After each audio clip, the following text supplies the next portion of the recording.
Hey there, I'm Cynthia Deeran and welcome to Business Beyond Borders, where I unlock the secrets of international business success.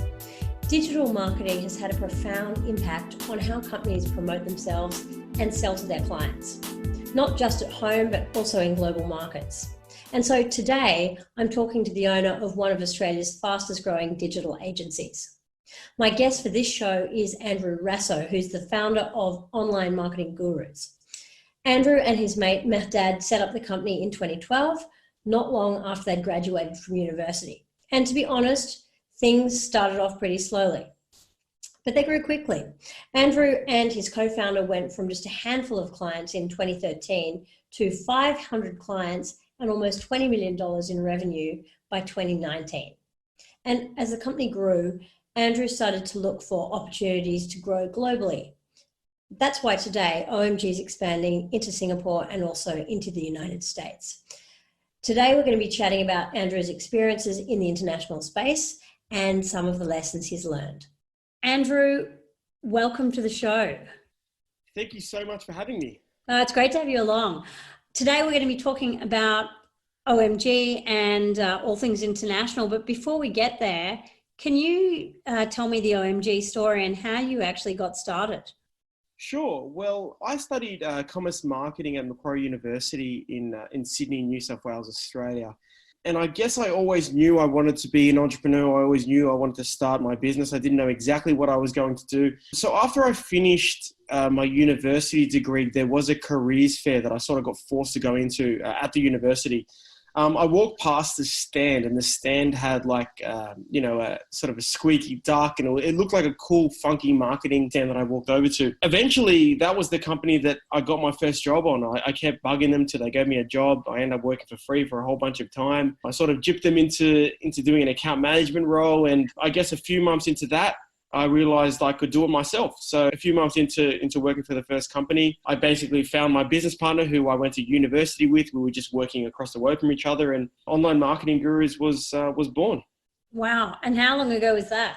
So that was back in 2012. I think 2012, we first registered the company in August. 2012, and then 2013 we decided to go full time. So I think we had a bunch of clients, I think 4 or 5 clients that sort of gave us enough revenue to go out on it full time. Wow. And things accelerated pretty quickly for you then, haven't they? Because today you turn over something like about $8 million a year and you've got offices in a bunch of places. Yeah, a little bit more. I think we're just shy of about $20 million in revenue now. Isn't that right? Yeah, which has been cool. So just over 500 clients, just under $20 million of revenue. We're lucky enough to work with some of the biggest brands in the world, which you can all have a look at all them on our website. Over the last 12 months, we've probably gained a lot of those bigger brands just from how we branded ourselves and how we market ourselves, which I'm happy to talk about as well. So yeah, the business has grown quite substantially in that time, especially over the past sort of 18 to 24 months. All right, so let's talk a bit about what Online Marketing Gurus does. You provide a suite of digital services, which includes stuff like SEO, Google ads, social media advertising, and different content marketing services. Yep. If you had to explain the difference that you create for clients or the transformation that you create for them, what would you say? Look, the whole reason why I started Online Marketing Gurus was to be different than my competitors. First and foremost, we focus on results. What I mean by that is we actually focus on the results a client is looking to achieve. So whether they want rankings or revenue or inquiries, we make sure we really flesh that out in the beginning stages of speaking to a client in pre-sales. A lot of companies will just say, no, you want rankings and you want rankings and you want rankings, or you want this. It's like, no, listen to the customer and exactly what they want and make sure you're driving revenue for them. We're not snake oil salesmen. So unfortunately, our industry has a little bit of a bad rap for a lot of companies trying to sell snake oil in terms of like they will sell you absolutely anything to get you on board. They'll offer you a whole bunch of guarantees that don't make sense to your business at all, but they just want to sign you on for, a 24, 36-month contract and throw a whole bunch of guarantees that don't make any sense. We focus on data and we make sure we're very transparent in the results that we achieve. So when a client looks at our reporting, it's very transparent about the work that we do, because a lot of people look at our industry sort of like smoke and mirrors, where we actually show all the work we're trying to do and explain that in a very simple format, as well as having one of the only Australian agencies that have an R&D facility. So we actually have a dedicated team to research and development, because our industry changes drastically pretty much all the time. It used to be only a few changes a day that Google makes. Now it's like 5 or 10. So they're making more changes to try and have a better outcome for the customer.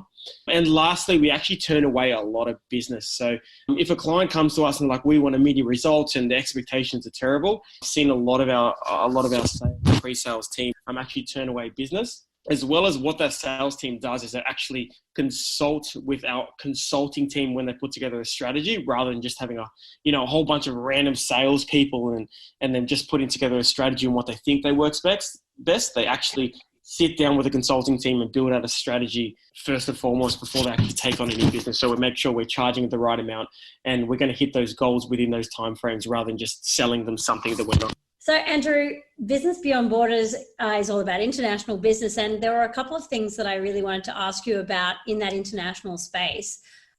Let's talk about the digital marketing piece and in particular SEO. Just looking at that digital marketing space, how much of an impact do you think digital marketing can create for a company, a business that's looking for growth in international markets? Well, I guess, when we're looking at, marketing in general from a few years ago, it was all about, billboards and TV and radio, and it was a very expensive process.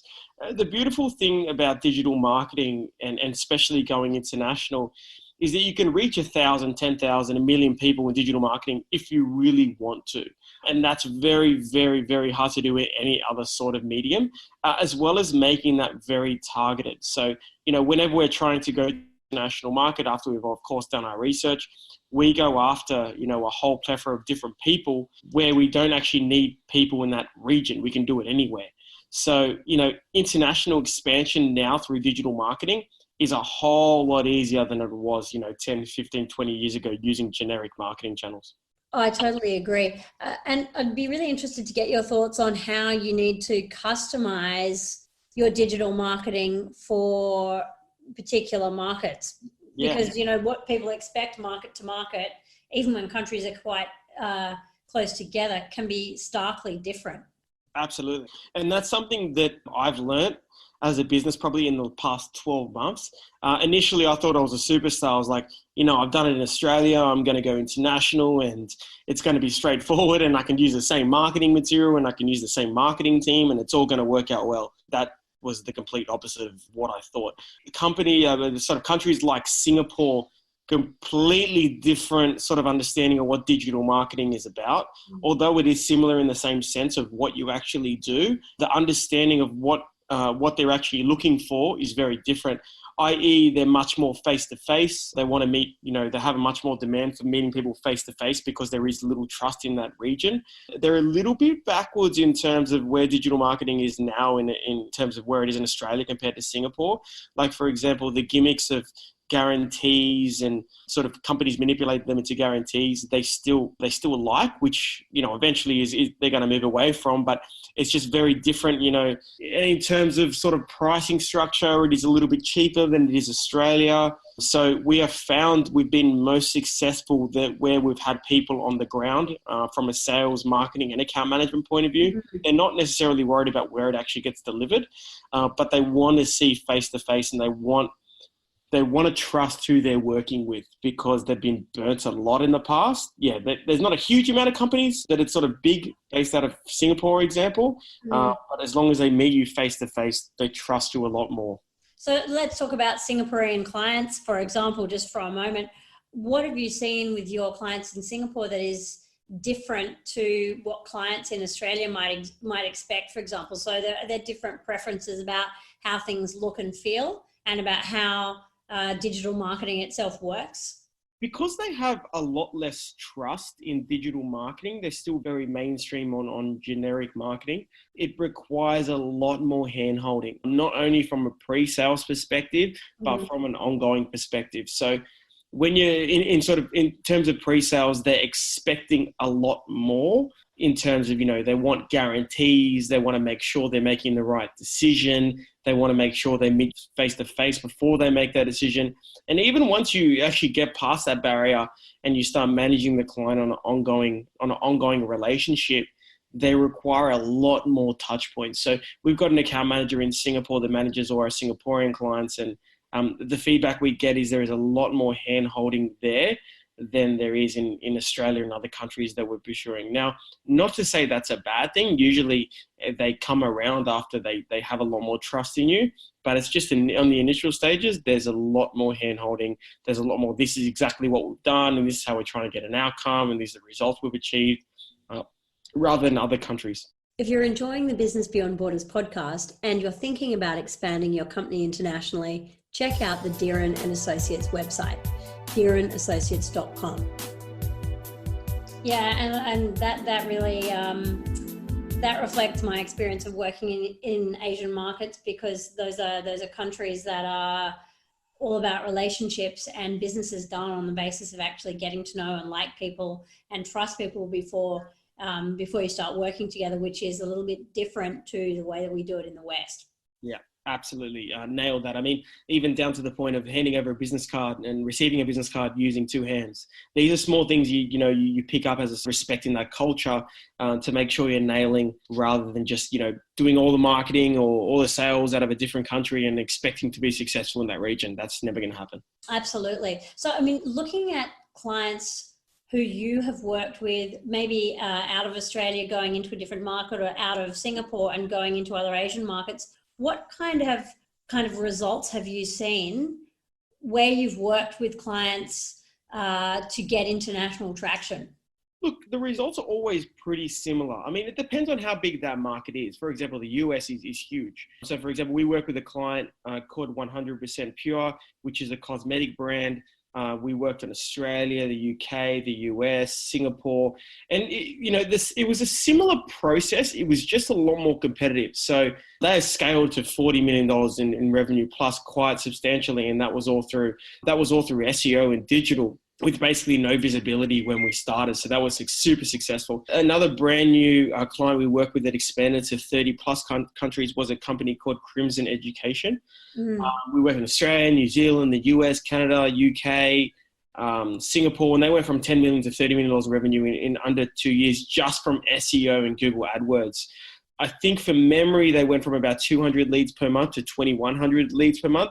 Some countries were more successful than others, purely based on the demand for that product in the market. But in saying that, if there is the beautiful thing about digital is you can research the demand into that market before actually executing there. So the process is all pretty similar. The execution is also pretty similar. It just depends on how successful that region is going to be once the leads and sort of the business comes through. And so when you're looking at that international space with clients, how do you advise them? Is there one channel that you think is a standout when it comes to international traction? You mentioned SEO and you mentioned Google AdWords.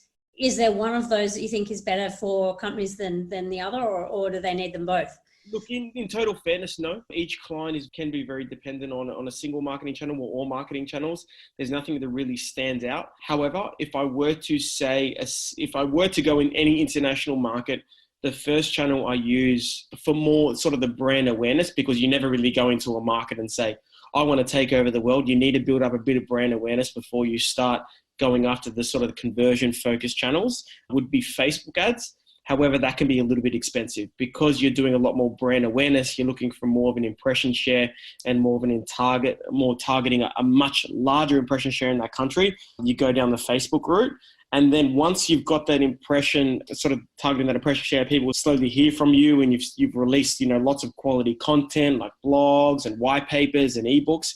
Then you start targeting the more the SEO and the Google AdWords, because they're the more targeted channels where people convert from, and then get you a much better return on investment. Let's talk now a little bit about OMG and what you guys are doing in the international space. You've started to take the company international, even though you're still a young company. And earlier this year, you announced opening offices in the US and also in Singapore. What made you choose those countries as the first places that you'd expand to?